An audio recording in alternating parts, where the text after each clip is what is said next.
Hey, what is going on in the Highlands Ranch real estate market? This is Sean Reddy, Keller Williams Reddy Group. Each and every month, around the first of the month, we bring you the Highlands Ranch market in a minute. And we do this comparing statistics and measures from March of 2024 to February 2024 and also to March of 2023 so we can get a year over year picture. And the news is great if you're a seller, looking at the metrics that I'm looking at now. We'll break it down month over month first, good news for sellers, then good news for buyers, and then get into the year over year stats as well. And if you're watching this, it's because you're likely considering entering the market or watching the market. This is a Highlands Ranch wide, these are Highlands Ranch wide data points. But if you're looking for something that might be a little bit more specific to your section of town or your street, neighborhood, let us know, drop a comment, send us a message. Happy to refine this search for you, run the numbers for you so you know when the most opportune time might be for you to do what you want to do to achieve your real estate goals. So let's get into it. Let's start with the good news for sellers for the month over month numbers. First and foremost, there were 26% more purchase contracts in the month of March as compared to the month of February.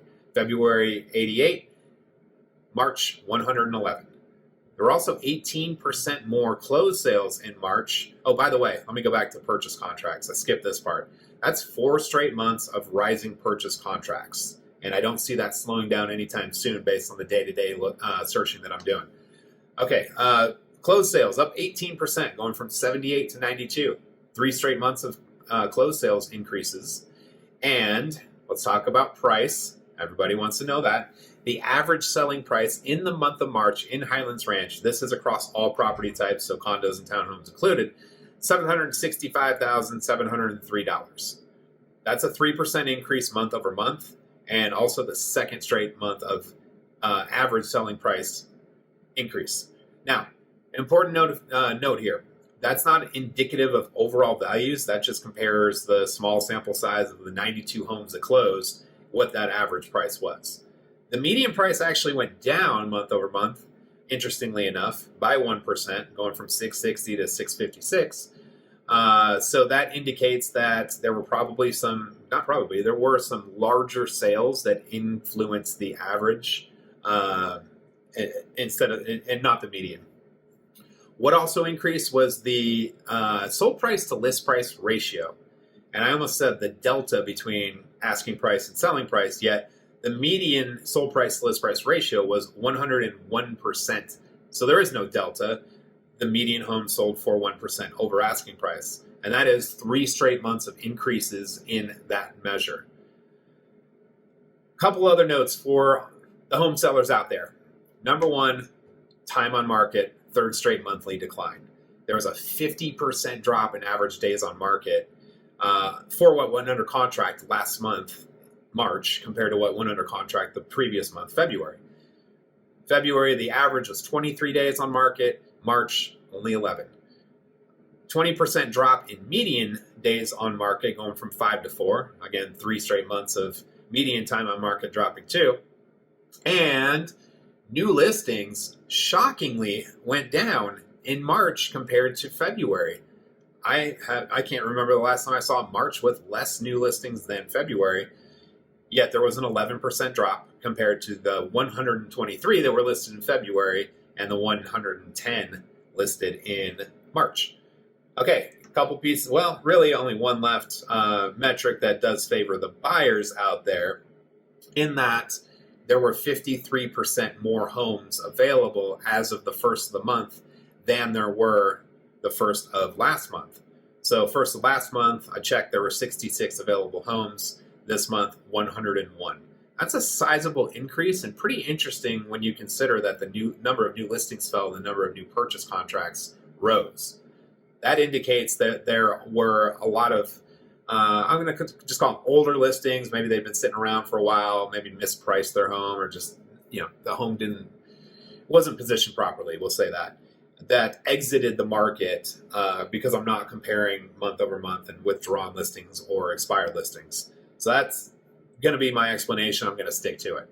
Now, let's look at year over year. And this is where we compare March of 24 compared to March of 23.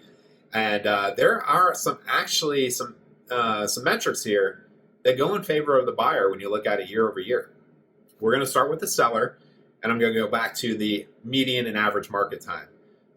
Significant drop in average days on market. Last year, it took an average of 31 days for a home to go under contract in March. This year, that number is just 11 days. Median went down 20%, going from 5 to 4. Number of new listings went down 9.1%. Last March, there were 121 homes listed in Highlands Ranch. This March, as mentioned, 110. Now, if you're a buyer out there, maybe you're not selling a home, you're buying your first home, or you haven't owned a home in a while, and you're buying independently of selling, listen up, because here's some good news. Number one, 48.5% more homes available now than this time last year. That's a chunk. So more options for you. I don't want to say more time to make a decision because market times have gone down, yet you have more to look at. We'll just leave it there. New purchase contracts went down in March this year compared to last year, 7.5%. So there is less purchase activity this year, at least in the month of March. Closed sales dropped significantly, 24.6%, going from 122 last March to just 92 this March. And shockingly, and I know we're dealing with smaller sample sizes when we're talking about a shade under 100 homes, yet the average home price and median home price much lower this year, this March at least, than last March. Good for about a 7% decline in both. So to put perspective on that, last March, the average home that closed in the month of March, now I'm not saying this is values across the board, this is just what closed in the month of March, closed for $827,000 and some change. Median was $707,500. This year in March, the average was $765,000 and change, with the median being $656,000. So again, both are good for a 7% decline year over year.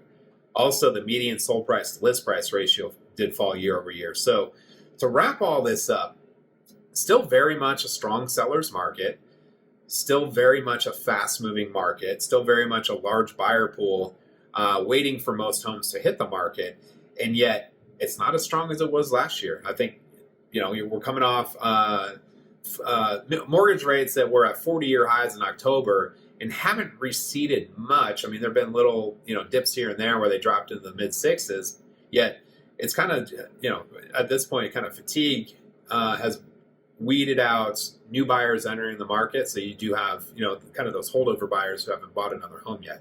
Anyways, don't want to go down that rabbit trail too much because I promised you market in a minute and we're almost at 8.